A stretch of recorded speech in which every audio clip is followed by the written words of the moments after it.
আজকের প্রোগ্রামের আহ্বায়ক সিটিজেন্স ফর জাস্টিস উত্তর দিনাজপুর। আমরা জুনিয়র ডাক্তার আন্দোলন, যেটা অভয়ার ন্যায় বিচারের দাবিতে গত 9ই আগস্টে ভয়ঙ্কর নারকীয় হত্যাকাণ্ড ঘটে গিয়েছে, তার সুবিচার, তার ন্যায় বিচার চেয়ে সারা বাংলা জুড়ে যে আন্দোলন চলেছে, সেখানে জুনিয়র ডাক্তারদের পক্ষ থেকে, ওয়েস্ট বেঙ্গল জুনিয়র ডক্টরস ফ্রন্টের পক্ষ থেকে আমরা চেয়েছি বারবার, কেবলমাত্র কলকাতা শহরে বা তার আশেপাশের অঞ্চলগুলিতে নয়, রাজ্যের প্রত্যেকটি প্রত্যন্ত জেলায়, প্রত্যেকটি গ্রামে, শহরে, প্রত্যেকটি অঞ্চলে যেন সেই আন্দোলন ছড়িয়ে পড়ে।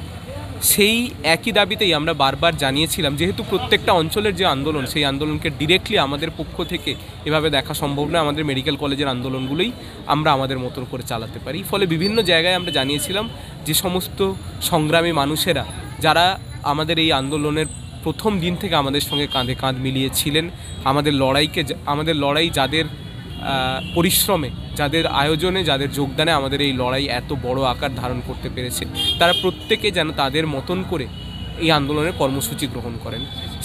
সেই পরিপ্রেক্ষিতেই আজকে সিটিজেন্স ফর জাস্টিস নর্থ দিনাজপুরের এই যে পথসভা, সেই পথসভায় আমরা এসেছি। সেখানে দাঁড়িয়ে আজকে 12ই জানুয়ারি একটা ভীষণই তাৎপর্যপূর্ণ একটা সময়। তার কারণ একই দিনে আজকে যেরকম আমরা জানি যে স্বামী বিবেকানন্দের জন্মদিবস, আজকে যেমন আমরা জানি যে মাস্টারদা সূর্য সেনের আত্মবলিদান দিবস, তেমনই আজকে আমরা এমন একটা রাজ্যে, এমন একটা দেশে রয়েছি যেখানে একজন মেয়ের সঙ্গে তার কাজের জায়গায় এরকম ভয়ঙ্কর একটা নারকীয় হত্যাকাণ্ড ঘটে যাওয়ার পরে 5 মাস কেটে যাওয়ার পরেও কিন্তু সে ন্যায় বিচার পেল না। সে ন্যায় বিচার পেল না কেন্দ্র রাজ্য উভয় সরকারের কাছ থেকেই তার কেসটা নিয়ে ঘুরে আসার পরে।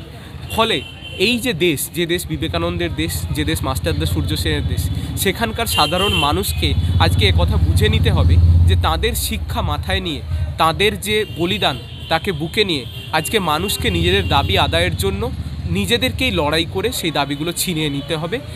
ন্যায় বিচার পাওয়ার আর কোনো পথ নেই, রাজপথই একমাত্র পথ। সেই বার্তা প্রত্যেকটি অঞ্চলে ছড়িয়ে দেওয়ার জন্য আজকে আমাদের এই পথসভা। জুনিয়র ডাক্তার ফোরামের আগামী কর্মসূচি, জুনিয়র ডাক্তার্স ফ্রন্টের আগামী যে কর্মসূচি, সেই সমস্ত কর্মসূচি আমরা নিজেদের মধ্যে আলোচনার ভিত্তিতে, যে আমাদের জেনারেল বডি আছে, সেখানে সিদ্ধান্তের মাধ্যমে গ্রহণ করব এবং সেগুলো সবাইকে জানিয়ে দেওয়া হবে।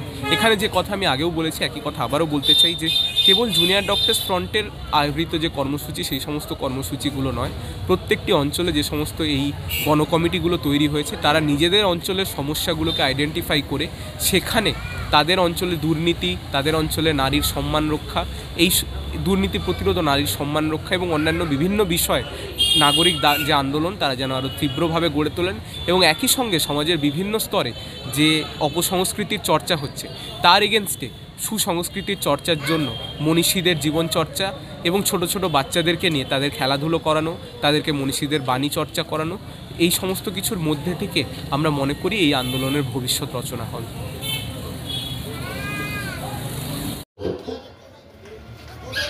আজ থেকে 161 বছর আগে যিনি জন্মেছিলেন, আজকে যার জন্মদিন, স্বামী বিবেকানন্দ এই কথাগুলো বলেছিলেন। আজকে আমি আমার বক্তব্য শুরু করতে চাই তার এই কথাগুলোকে সামনে রেখে। আজকে 12ই জানুয়ারি তারিখে, 9ই আগস্টের পরে 5 মাসের বেশি সময় কেটে যাওয়ার পর এই কথাগুলোকেই ভীষণ গুরুত্বপূর্ণ মনে হচ্ছে আজকের দিনে দাঁড়িয়ে। 9ই আগস্ট আর জি কর মেডিকেল কলেজে যে ভয়ঙ্কর নারকীয় হত্যাকাণ্ড ঘটেছিল, আমরা খুব সামনে থেকে সেটা দেখেছি, আপনারা দূর থেকে দেখেছেন। প্রথম যখন সেই সেমিনার রুমে আমরা গেছি,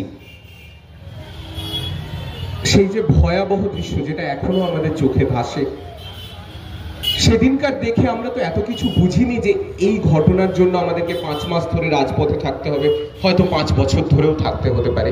আমরা বুঝিনি এই ঘটনার বিচার চাওয়ার জন্য আমাদেরকে রাজ্যের তথা দেশের সর্বোচ্চ স্তর অবধি পৌঁছে যেতে হবে। আমরা বুঝিনি এই যে একটা ঘটনা, এখানে একটা মৃতদেহ আবিষ্কার হলো, সেটার মধ্য থেকে সারা বাংলা, সারা দেশের মানুষ যথার্থ অর্থে আন্দোলিত হবেন। আমরা সেদিনকার কি বুঝেছিলাম? আমরা সেদিনকার